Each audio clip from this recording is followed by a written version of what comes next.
Assalamualaikum warahmatullahi wabarakatuh. Selamat datang di channel kami teman-teman. Insyaallah kali ini kita akan melaksanakan road trip Wali Songo secara langsung bagi kami dan virtual bagi teman-teman yang tentunya mau ikut serta dan senantiasa mengikuti bagian demi bagian dari setiap liputan perjalanan road trip kali ini. Insyaallah dari awal sampai akhir berikutnya akan kami buat setiap partnya. Selamat menyaksikan teman-teman.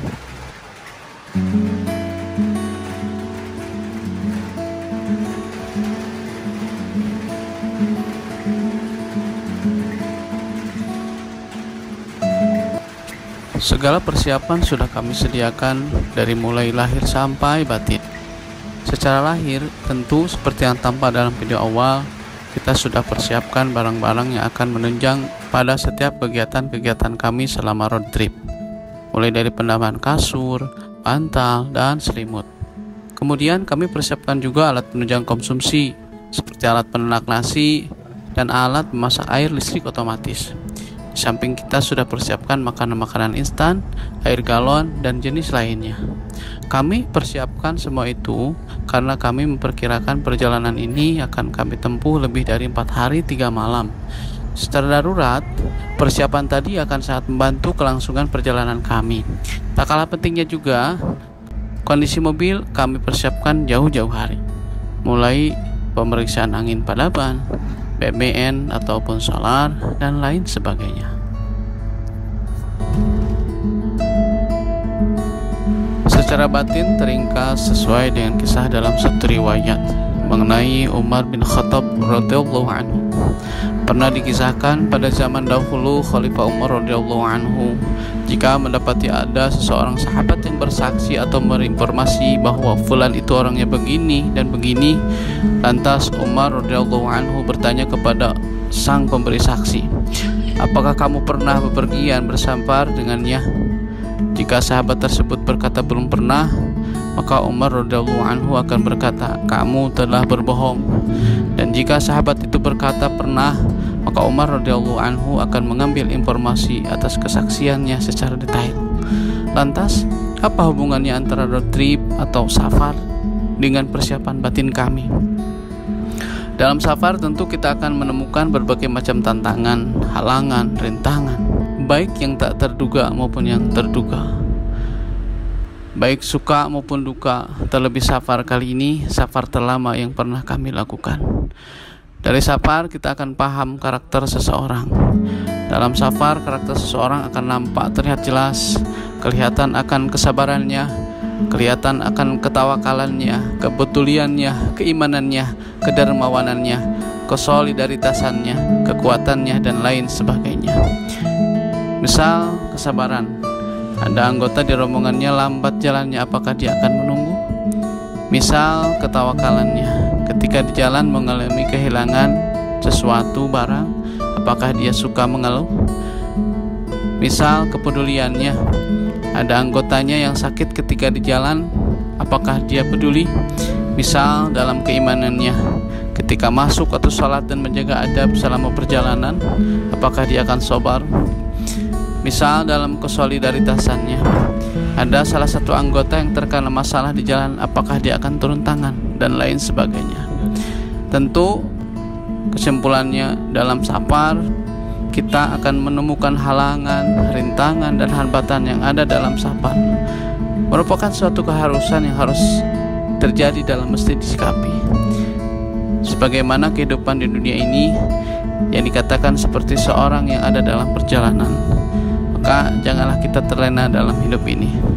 Ingat, kita punya start, punya tujuan dalam hidup ini, yaitu mengabdi kepada Allah Tuhan semesta alam.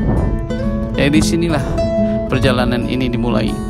Road trip keluarga, safar bersama keluarga yang ditekadkan atas dasar pelatihan, kesabaran, kekompakan, kepedulian, membangun rasa syukur atau tasyakur, dan juga membangun tadabur untuk semua anggota keluarga, insya Allah.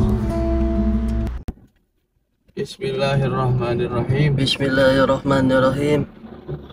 Bismillahi Allahu Akbar. Bismillahi Allahu Akbar. Bismillahi Allahu Akbar. Bismillahi Allahu Akbar. Bismillahi Allahu Akbar. Bismillahi Allahu Akbar. Subhanalladzi Subhanalladzi sakhkhara lana hadza sakhkhara lana hadza wa ma kunna lahu muqrinin mukrimin wa inna wa inna ila rabbina rabbina lamunqalibun. Allahumma hawwin alaina fi safarina hadza hadza albirra albirru wat taqwa wa wa minal amali min amali ma tarda ma tadha bi rahmatika ya arhamar rahimin. ya arhamar.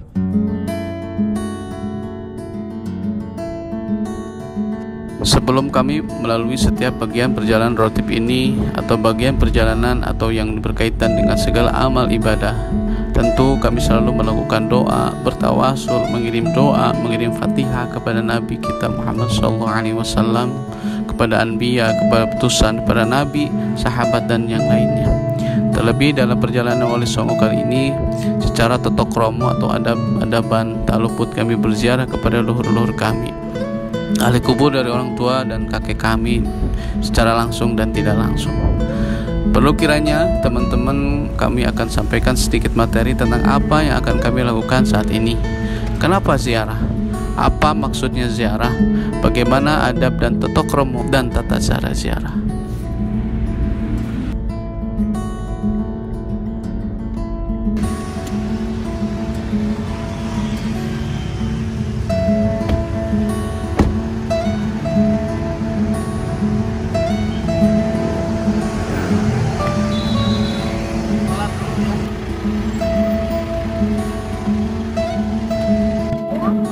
Alhamdulillah, tepat jam 5 lebih 10 menit kita sampai di Masjid At-Taubah Citatah.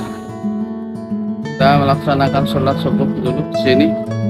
Tadi dari rumah kita berangkat kurang lebih jam 4, sekitar 1 jam ya di sini. Alhamdulillah, untuk pengisian bensin atau pengisian solar dari full, nanti kita hitung berapa penggunaan sampai pulang lagi ke Sukabumi. Kita akan melakukan perjalanan sekitar 1000 km satu balik. Jadi kalau PP itu 2000. Kalau rasio kendaraan di 1 berbanding 10, berarti 2000 dibagi 10 berarti penggunaan BBM perkiraan di 200 liter. Kalau 200 liter dikali penggunaan BBM, harga BBM per liternya berapa, nanti kita hitung bersama-sama di akhir video. Oke teman-teman, dalam perjalanan road trip Wali Songo bersama keluarga, kami akan lanjutkan kembali. Doain teman-teman, semoga hajat kita dikabulkan Allah Subhanahu wa taala, wasilah dari perjalanan spiritual kita masing-masing. Jangan lupa subscribe, like, dan komen. Wabil khusus saya doakan untuk teman-teman yang like, share, dan komen video ini akan segera melaksanakan umroh dan haji ke Baitullah. Amin ya Allah ya Rabbal Alamin. Perlu disampaikan bahwa hari ini kita melaksanakan road trip Wali Songo itu di hari kedua setelah Idul Fitri atau H+2. Di jalanan kita bisa melihat bahwa kepadatan lalu lintas sudah mulai dari jam 4 pagi ya, dan dilihat dari parkiran masjid di At-Taubah ini pun awal kita masuk tadi sangat penuh sesak, bahkan untuk mencari parkir pun sangat agak susah, tadi harus ngantri dulu. Sekarang sudah pada sholat subuh, pada keluar, dilihat daripada lalu lalang kendaraan yang mudik, mau itu kendaraan bermotor roda 2, mau itu roda 4, sangat lumayan padat, tapi belum ada kemacetan.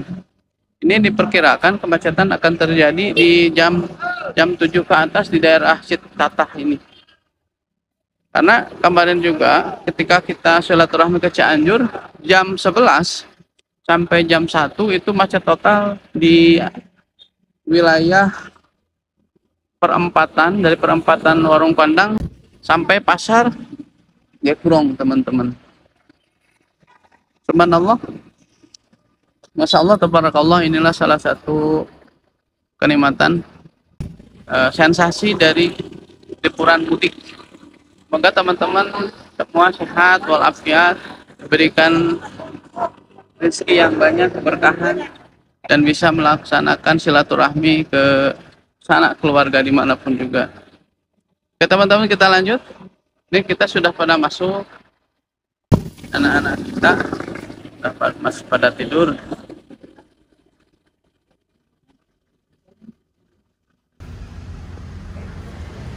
Di pukul 5:30 kita mulai jalan lagi menuju Cirebon. Destinasi pertama di Wali Songo, Sunan Kalijaga.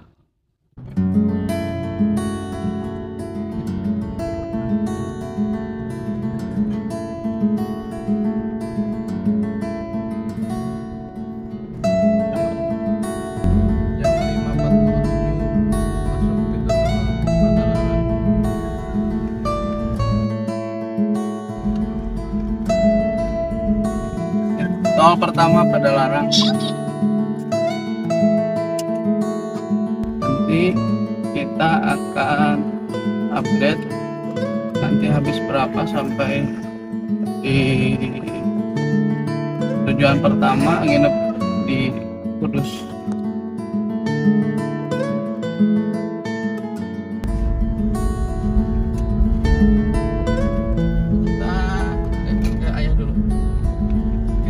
Kita sekarang memakai jalur tol Cisondawu, paling dekat dari Sukabumi jalan. Dilihat dari pemetaan WASE, untuk mencapai Cirebon itu 4 jam. Di perkiraan kita akan sampai 2 jaman lagi, atau 2 jaman lebih ke tujuan pertama, yaitu makam Sunan Gunung Jati Syekh Syarif Hidayatullah. Sekarang jam menunjukkan pukul 5:50. Tadi kita berangkat jam 3:30, baru 1 jam setengah perkiraan sampai makam Syekh Syarif Hidayatullah Cirebon itu 4 jam. Dilihat dari pewaktuan dari WASE, berarti kita masih mempunyai waktu perjalanan waktu tempuh sekitar 2 jam setengah. Penggunaan saldo tol masih 0. Perjalanan masih lancar, belum ada kelihatan tanda-tanda kepadatan.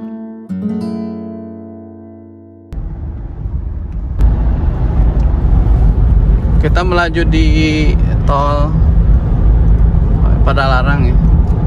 Ini memakai cruise control atau autopilot di kecepatan 100 km per jam. Teman-teman sekalian, sekarang udah jam 6. Jadi sepertinya kita akan mencari dulu rest area untuk kita makan sarapan.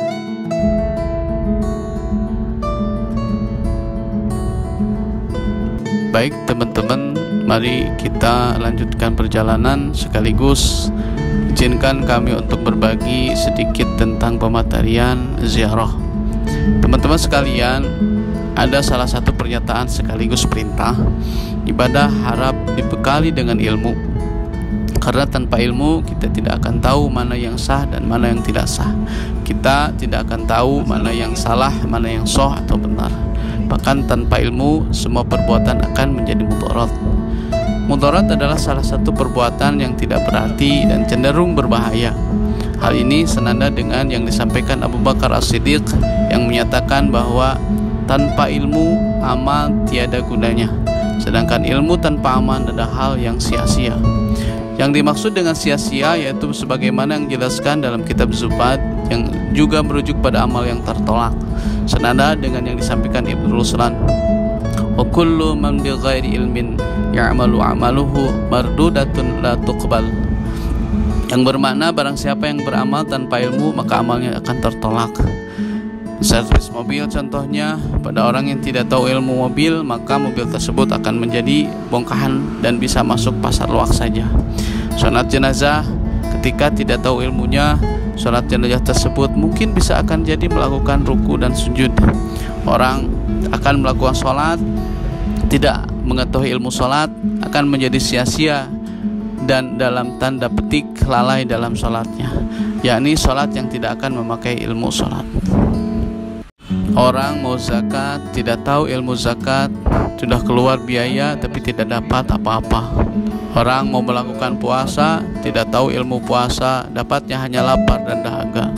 Orang mau berhaji tidak mengerti ilmu haji, sudah keluar biaya tapi dapatnya cuma pegal-pegal saja. Kemudian dalam hal ini adalah ziarah kepada wali Allah.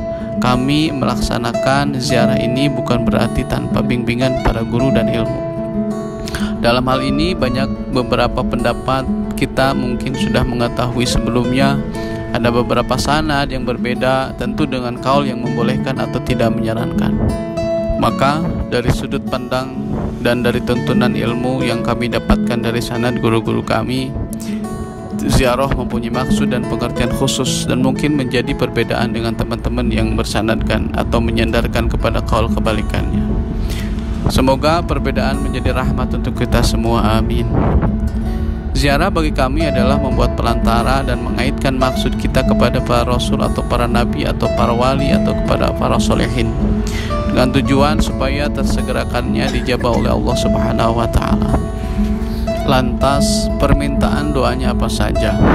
Selama yang berkaitan dengan permintaan yang masih dibenarkan oleh syara, salah satu contoh kita meminta ditetapkan iman dan Islam, atau meminta diluaskan rezeki secara halal dan thayyibah untuk digunakan ibadah kepada Allah Subhanahu wa ta'ala, atau doa-doa yang lain yang berkaitan dengan semua kebutuhan-kebutuhan dunia yang selaras dengan ajaran Allah dan Rasulullah sallallahu alaihi wasallam, seperti diberikan jalan keluar dari semua masalah, dari segala kesempitan ilmu atau rezeki dan sebagainya. Nah, dalam Islam semua itu disebutkan tawasul. Dijelaskan dalam firman Allah Al-Maidah ayat 35, A'udzu billahi minasyaitonir rajim.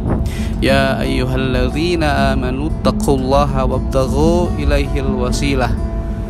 Wahai orang-orang yang beriman, bertawakallah kalian kepada Allah dan carilah wasilah kepada Allah Subhanahu wa ta'ala. Kemudian sebagian para ulama mengkaitkan suatu wasilah tersebut dengan dilaksanakannya syariat ziarah kepada karomah, yang di dalamnya terdapat permohonan atau proposal, merupakan sebuah perantara supaya doa kita dibantu, dihantarkan atau dimintai oleh karomahnya para wali yang secara tingkat kabul doanya sangat tinggi oleh Allah Subhanahu wa ta'ala, insyaallah. Maksud ziarah yang kedua mengutip dari hadis Rasulullah sallallahu alaihi wasallam, Zuru akbarul anbiya'i wal awliya'i was salihai li'annahum kanu yashfa'una kama kanu fil hayati. Lakukanlah ziarah kubur pada kuburan para nabi, para aulia, para solehin, karena sesungguhnya mereka diberikan syafaat seperti waktu hidupnya di dunia.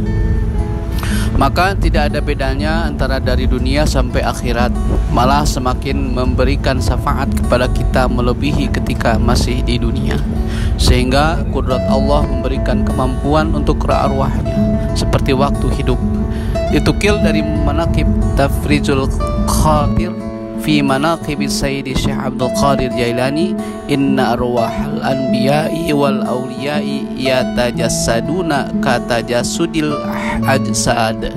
Sesungguhnya ruh para nabi dan para wali itu suka menjasad seperti menjasadnya jasad.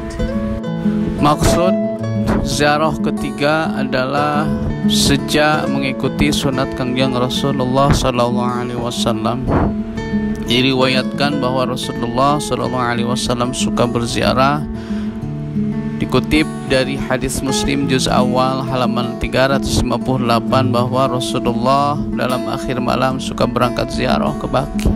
Kemudian beliau selalu mengucapkan ke ahli kubur Baqi.